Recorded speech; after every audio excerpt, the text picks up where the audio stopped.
महाशय अच्छा मो प्रभु श्रीकृष्ण नाम प्रभु महान दास को आह्वान करे महाशय आसवे प्रभु जीवंत वाक्य आम मान शिक्षा देवे आ प्रभु दास आसवा बेले आम समस्ते उच्च करतल दे स्वागत जणाइबा।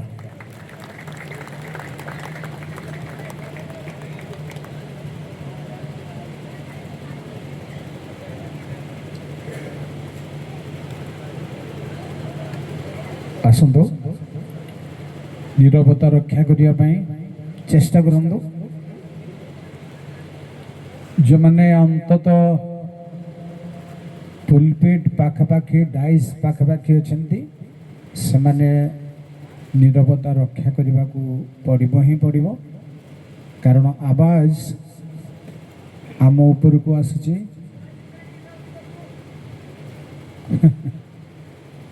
अन्य भाई भाई मान को अनुरोध कर प्रभु का नाम धन्य हो। यह गोटे सुंदर परिवेश और स्वतंत्र परिवेश सबो बाहागर रिसेप्शन ठारू यह अन्यतम से प्रभु गौरवान्वित हूँ। प्रभु को धन्यवाद देवा संगे संगे मंचासीन प्रभु दास मान कतिर अर्थात सम्मेलन कर्मकर्ता मानक कतिर एवं समस्त अभिषिक्त जन पालक दिकन मान कतिर और प्रचारक प्रचारिका विश्वासी विश्वासिनी भाई भाई समस्त प्रभु जीशु नाम मोर सम्मान और नमस्कार जनाए। Praise the lord, hallelujah. आसंतु बहुत समय आम विलंब अच्छु तेणु मु जेते दूर संभव अल्प कथा कहवाक चाहूँगी मत दयाकोरी किछि किछि साहाय्य करिवे पढ़ी के आदि पुस्तक 2 पर्व 22-23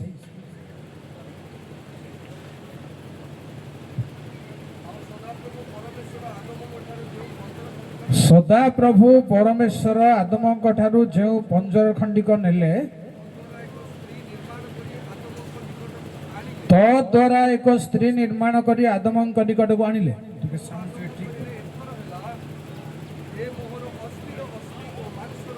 ए मोहर अस्थिर अस्थि और मांसर मांस यार नाम नारी जेहेतु नर ठार नीता होइछि। मोर आलोचनार विषय होछि ए मोर अस्थिर अस्थि और मांसर मांस। साउंड टिके क्लियर होइबार मत एमती पार्टी जाकिबा को पड़िबनी क्लब निहाती रहिबार ओट जाकिबा बहुत अनुचित माउथ उपरे। आसंत प्रिय भाई बहन माने को उद्देश्य रे आदम कहले ए मोर अस्थिर अस्थि मांसर मांस या प्रकृत भाव में आदमंकर अस्थिर मांसरू तैयारी किंतु मांस नेले बोली लेखा है कि लेखा है किंतु से कहते मांसर मांस माने कथाटा को गभीर करने मु धारणा रे आगु को जाऊँ आप पंजरा हाड़ नहीं ताहा मांसरे पूर्ण कले आ गोटे मांस जे को मांसरे पूर्ण कले आउ गोटे अर्थर मांस को मांस नारी है मु कहूनी आपणकर जदि बाइबल प्रेमी बाइबल रो अनुसंधान करिबार अछंती ए मांस को अनुसंधान करंदो आ भाव बाहर कर कारण जुग जुग हेला एटा केवल पढ़ा जाउछि चिन्ना रे कि विवाह रे पढ़ा जाई अन्य काम रे आमे पळी जाउछि पढुछु जाउछु किछि व्याख्या या ऊपर करि पारो ना करि पारि नाहु तेबे केते बेले ए सबु हेबो व्याख्या हेबो चिंता करंदो एमती रहिला रहिला जेमती कि बड़ दिन केते अंश पढ़ुज पढ़ा गोटे प्रकार प्रचार करवा अलगा प्रकार पुनरुत्थान रे पढ़िबा गोटे प्रकार प्रचार करिबार अलगा प्रकार होची पढ़िबा गोटे प्रकार माने जीशु कहले जुनस जेपरी 3 दिन 3 रात्रि मच्छ उदर रे थिले मनुष्य पुत्र सही परी 3 दिन 3 रात्रि भूगर्भ रे थिले एहा व्याख्या में करि पारो ना पढो छ मात्र ए भूल भूल नहीं जे हमें आगु जिबा केबे जिबा सेही बळी दुईटा मांस को मो आलोचना करू नाही किंतु से कहले ए मोर अस्थिर अस्थि मांसर मांस प्रिय भाई बहन माने ए दुई प्रकार कथा को गोटे प्रकार भाबरे गोटे दिना पद देला परे अस्थि उपरे मांस उपरे अलगा अलगा अल्प अल्प किछि कथा कहबा को मो चाहू प्रथमे पढंतु आदि पुस्तक 29:14 लाभनगर परिवार जाकुबंकर कथा सुनिला मात्र के कहउचंती कोन लाभन जाकुब कहिला तुमे आमर नितांत अस्थि ओ मांस एटा स्वामी स्त्री ऊपर नहे आर अर्थ होची कुटुंब भल भाबरे सुन कुटुंब ऊपर पुणी आदि 37:27 पदर शुणु से शब्दटी आउ को उद्देश्य रे कहा जाउची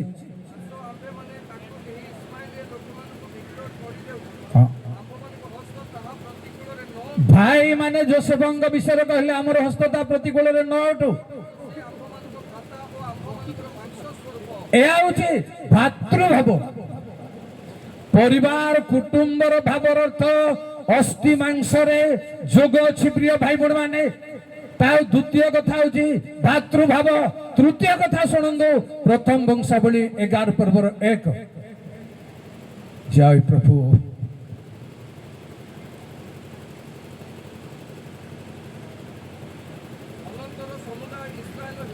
समुदाय इस्राएल हिब्रोन रे दाऊदंक गति के आसिले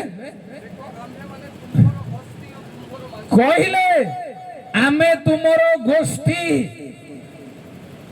एथिरे भातृभाव गोष्ठी भाव बंधु परिवार भाव तीनिटी कथा अछि मोर अस्थिर अस्थि मांसर मांस प्रिय भाई बहन माने मांस को प्रथमे 2 मिनिट कहबा जाउछि जे मांसर गुरुत्व भाव परमेश्वर लोक मानकर मांसर गुरुत्व भाव कौन परमेश्वर की हिसाब रे रक्त मांसर शरीर करी निर्माण कले ताहा केवल एमती सेमती धूली हेबा पई निर्माण करी नांदी कारण दाऊद कहिजंती आपण माने जानंती मो भयंकर आश्चर्य ओ भयंकर भाव रे निर्मित कौन भाबुचंती केबे भाबुचंती कि भाबिबा उचित जे आश्चर्य कौन भयंकर कौन निर्माण मनुष्यर ई शरीर आउ तार भितरु सुनंदो आदि पुस्तक 17 पर्वर 13 मांस उपरे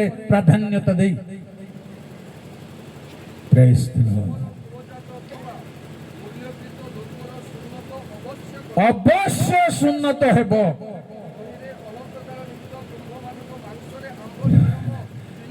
जेणु परमेश्वर लोक मानकर मांसरे परमेश्वर नियमर चिन्ह निश्चय रहिबो प्रिय भाई बहन माने याउची मांस ऊपर आधारित विषय वस्तु द्वितीय कथा सुनंदु द्वितीय राजावली 5 पर्वर 10 प्रभु का गौरव नाम धन्य हो मांसरे कौन हेबार चांस अछि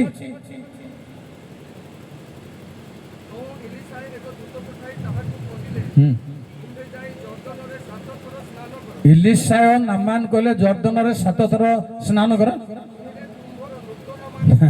नुआ मांस प्रिय भाई बड़ माने टिका कल्पना जो माने थियोलॉजियन गभीर भाव रे कल्पना करिवार चांस अछि जे पुराना मांस रोगर मांस नुआ हेबो किंदी आगुरु थिबाटा कुष्ठ हबा पूर्वरु थिबाटा ना आउ ता ठारु मध्य भिन्न मांस हबो मांस रे एक भिन्न नुआ हेबार चांस अछि तृतीय कथा ଆଇବ 33 ପର୍ବର 25 ପଦ।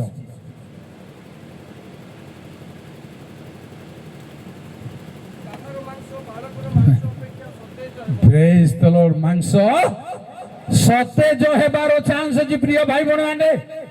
କେମିତି ନା ଯୋଉମାନେ ପରମେଶ୍ୱରଙ୍କ ଗୃହରେ ରୋପିତ କୋଉଠି ବର୍ଦ୍ଧିତ ହେବେ ମନେ ଅଛି? ଏମିତି ଏକା ଯୁଗ ଶେଷ ହେଇଯିବ, କୋଉଟା ଗୋଟେ ମନରେ ରହିବ, ବହୁତ ଦୁଃଖିତ ହେଇଥିବେ, କୋଉଟା ଗୋଟେ ଜବାବ ଗୋଟେ ଆସିପାରୁ ନାହିଁ ମନେ ତାଙ୍କ ପ୍ରାଙ୍ଗଣରେ। ଆରେ ଘରେ ରୋପଣ ହେଲେ ପ୍ରାଙ୍ଗଣରେ ବର୍ଦ୍ଧିଷ୍ଣୁ ହେବେ କେମିତି ଆଜ୍ଞା? ଯାହା ବି ହଉ ହେଲେ ପୁଣି ବୃଦ୍ଧ ସମୟରେ ମଧ୍ୟ ଫଳ ଉତ୍ପନ୍ନ କରିବ, ରସ ତେଜରେ ପରିପୂର୍ଣ୍ଣ ହବ, ସତେଜ ମାଂସ ହବ। ଏହା ମୋର ମାଂସର କାରଣ। ସ୍ୱାମୀ ସ୍ତ୍ରୀ ଭିତରେ ସତେଜତା ରହିବା ଦରକାର, ପ୍ରେମର ସତେଜତା, ସହାନୁଭୂତିର ସତେଜତା। କେବଳ ତାହା ନୁହେଁ, ସ୍ୱାମୀ ସ୍ତ୍ରୀ ମଧ୍ୟରେ ଯୋଉ ମାଂସ ବୋଲି କୁହାଗଲା ନବୀନ ମାଂସ ହେବା ଦରକାର। ନୂଆ ନୂଆ ଭାବ, ନୂଆ ନୂଆ ପ୍ରେମ, ସହାନୁଭୂତି ରହିବା ଦରକାର। ଏଇଥିପାଇଁ ସେ କହିଲେ ଆଉ ଭାତୃଭାବ, ସ୍ୱାମୀ ସ୍ତ୍ରୀର ମିଳିତ ଭାବ ଏଭଳି ରହିବା ଦରକାର। ମୁଁ କହିବି ବର୍ତ୍ତମାନ ଅସ୍ଥିର ଅସ୍ଥି। ଅସ୍ଥି ଗୋଟେ ଲମ୍ବା ଚଉଡ଼ା କଥା। ଲମ୍ବା ଚଉଡ଼ା କଥା ମାନେ କଣ? ପରମେଶ୍ୱର ସମସ୍ତ ତାଙ୍କର ମନୋନୀତ ଲୋକମାନଙ୍କର ଅସ୍ଥିକୁ ଗୋଟିଏ ହେଲେ ମାର ପେଟରେ ସଞ୍ଚାର ହେବା ପୂର୍ବରୁ ଅସ୍ଥି ପଞ୍ଜର ପରମେଶ୍ୱରଙ୍କ ପୁସ୍ତକରେ ଲେଖା ହୋଇଥିଲା। ସେ ପରମେଶ୍ୱର ସେ ଅସ୍ଥି ପଞ୍ଜର ଦେଖିଥିଲେ। 139 15-16 ଜଲ୍ଦି ଜଲ୍ଦି।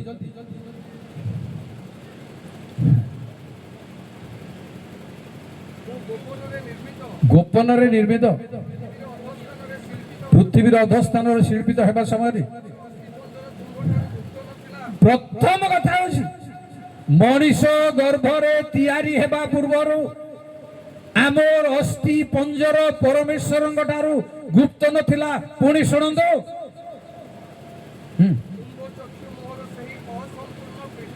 ଆଗରୁ ପରମେଶ୍ୱର ଦେଖିଛନ୍ତି ଅସ୍ଥିକୁ,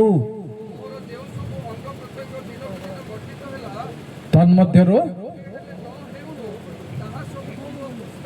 ପ୍ରେଜ୍ ଦ ଲର୍ଡ ହାଡ଼ ଉପରେ ଏତେ ପ୍ରାଧାନ୍ୟତା ଅଛି ପ୍ରିୟ ଭାଇ ଭଉଣୀ ମାନେ ଯେ ତାହା ପରମେଶ୍ୱରଙ୍କ ପୁସ୍ତକରେ ଲେଖା ଥିଲା। ବହୁତ କଥା ଏଇଟା ପରମେଶ୍ୱରଙ୍କ ପୁସ୍ତକରେ ଅସ୍ଥି ଉପରେ ଲେଖା ହେବାର ପ୍ରମାଣ ଅଛି। ଆଉ ତୁମର ସମସ୍ତ ଆକୃତି ଆମର ହସ୍ତଦୟ ପାପୁଲିରେ ଲେଖା ହୋଇଅଛି, ଏହା ବି ଅଛି। ତେଣୁ ମୁଁ ଅସ୍ଥି ଉପରେ କହିବାକୁ ଯାଉଛି ଆପଣଙ୍କୁ ଯେ ଆଦି ପୁସ୍ତକ 50 ପର୍ବର 25 ପଦରେ ଯାହା ଅଛି, ଯାତ୍ରା 13 ପର୍ବର 19ରେ ତାହା ଅଛି। କୋଉଟା ହେଲେ ଗୋଟେ ପଢନ୍ତୁ ଯେ ଯୋସେଫକୁ ଅସ୍ଥି ତାର ନେଇ ପିତୃ ପୁରୁଷ ମାନଙ୍କ ନିକଟରେ ପୋତିବାର କାରଣ କଣ?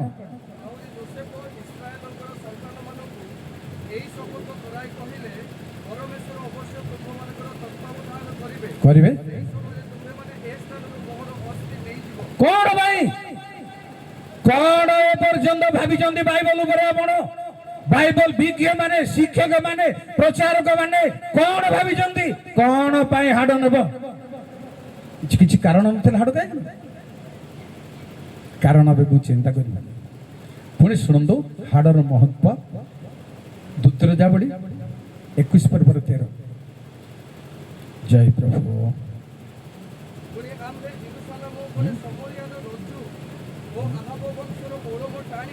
ନା ନା 13-21 ସରି ଓଲଟି ଗଲା।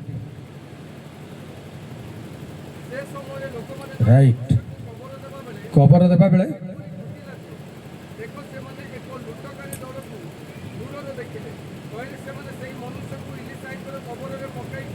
ଦିଅନ୍ତେ କୋଉ ହିସାବରେ ଅସ୍ଥି ଯେଣୁ ସ୍ୱାମୀର ଅସ୍ଥିରେ ସ୍ତ୍ରୀ ପାଇଁ ସଜୀବ ଶକ୍ତି ରହିବା ଦରକାର। ସେ ସଜୀବ ସ୍ତ୍ରୀ ହେବା ଦରକାର ପୁରୁଷର ସହାନୁଭୂତିରେ। ପୁରୁଷର ସମର୍ପଣରେ ପ୍ରେମରେ ସହାନୁଭୂତିରେ ଅସ୍ଥି ବାଜି ଶୁଖିଲା ଅସ୍ଥି ବାଜି ସଜୀବ ହେବାରେ କ'ଣ ଭାବୁଛନ୍ତି?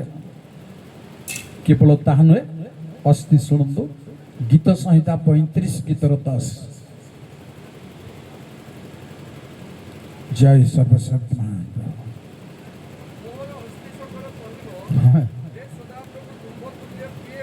ତେଣୁ ଅସ୍ଥି ପୁଣି କହିବ ପରମେଶ୍ୱରଙ୍କ ତୁଲ୍ୟ କିଏ ଅଛି ବୋଲି। ପରମେଶ୍ୱରଙ୍କ ଅର୍ଥାତ୍ ପରମେଶ୍ୱରଙ୍କ ସ୍ତୁତି କରିବା, ପ୍ରଶଂସା କରିବାର ଆମର ଆଧ୍ୟାତ୍ମିକ ଜୀବନର ଅସ୍ତିତ୍ୱ ହେଉ।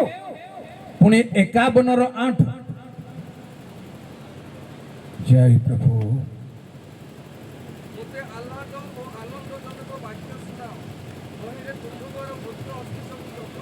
ପରମେଶ୍ୱରଙ୍କର ବାକ୍ୟରେ ଭଗ୍ନ ଅସ୍ଥି ପ୍ରଫୁଲ୍ଲ ହେବାର ଚାନ୍ସ ଅଛି।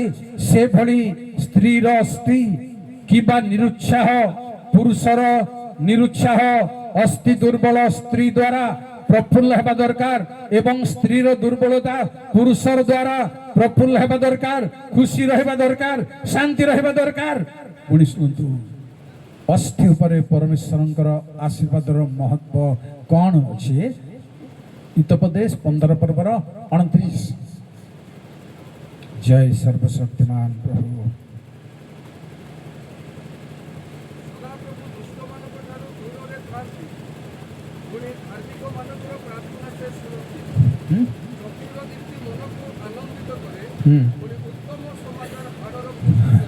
ଉତ୍ତମ ସମାଚାର ପରମେଶ୍ୱରଙ୍କର ବାକ୍ୟ ହାଡ଼କୁ ପୁଷ୍ଟି କରିବ।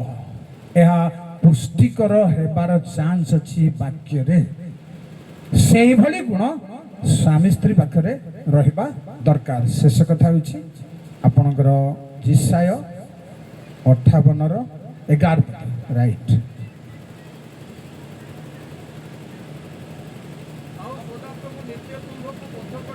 ନିତ୍ୟ ତୁମ୍ଭକୁ ପଥ କଢାଇ ନେବେ, ମରୁଭୂମି ହେଲେ ହେ ପ୍ରାଣକୁ ତୃପ୍ତ କରିବେ। ପ୍ରିୟ ଭାଇ ଭଉଣୀ ମାନେ, ବଳିଷ୍ଠ ହେବାର ଚାନ୍ସ ଅଛି ଅସ୍ଥି ସକଳ ଭବିଷ୍ୟତରେ ମଧ୍ୟ। ପିଲାରୁ ନ ହେବାଟା ମଝିରେ ହେବାର ଚାନ୍ସ ଅଛି। ସେଭଳି ସ୍ୱାମୀ ସ୍ତ୍ରୀ ମଧ୍ୟରେ ପରସ୍ପରକୁ ବଳିଷ୍ଠ କରିବା ଦରକାର, ସଜୀବ କରିବା ଦରକାର, ସତେଜ କରିବା ଦରକାର। ସହାନୁଭୂତି ସମ୍ପର୍କ ଅସ୍ଥି ସହିତ ମାଂସର ଯେମିତି ସମ୍ପର୍କ ଥାଏ, ସହଜରେ ଛାଡ଼େ ନାହିଁ, ସେଇଭଳି ସମ୍ପର୍କ ସହାନୁଭୂତିରେ ପ୍ରଭୁ ଆଜିର ସ୍ୱାମୀ ସ୍ତ୍ରୀଙ୍କୁ ସର୍ବୋପରି ଆଶୀର୍ବାଦ କରନ୍ତୁ। ପ୍ରାର୍ଥନା କରିବି। ସମସ୍ତ ପ୍ରକାର ଆଶୀର୍ବାଦ ଅନୁଗ୍ରହର ଆଗର ପରମେଶ୍ୱର, ତୁମ ଗୌରବ ନାମ ଧନ୍ୟ ପ୍ରଭୁ। ତୁମେ କୃପା କରି ପୁଅ ଝିଅଙ୍କୁ ସ୍ୱାମୀ ସ୍ତ୍ରୀ ଭାବରେ ଯୋଡ଼ିଛ। ଆଜି ଅନେକ ସାଧୁଜନଙ୍କ ଗହଣ ଦେଇଛ ସେମାନଙ୍କର ସାନ୍ନିଧ୍ୟରେ। ତେଣୁ ସେମାନଙ୍କର ସମସ୍ତଙ୍କ ଆଶୀର୍ବାଦ ସେମାନଙ୍କୁ ସମ୍ପୂର୍ଣ୍ଣ କରିଦେଉ। ପରିବାର ସମସ୍ତଙ୍କୁ ସୁଖ ଶାନ୍ତିର ଅନୁଭୂତି ଓ ଯାଥାର୍ଥିକତାର ଅନୁଭୂତି ହେବା ପାଇଁ ଅନେକ ଭାବରେ ଆଶୀର୍ବାଦ କର। ବିଶେଷ କରି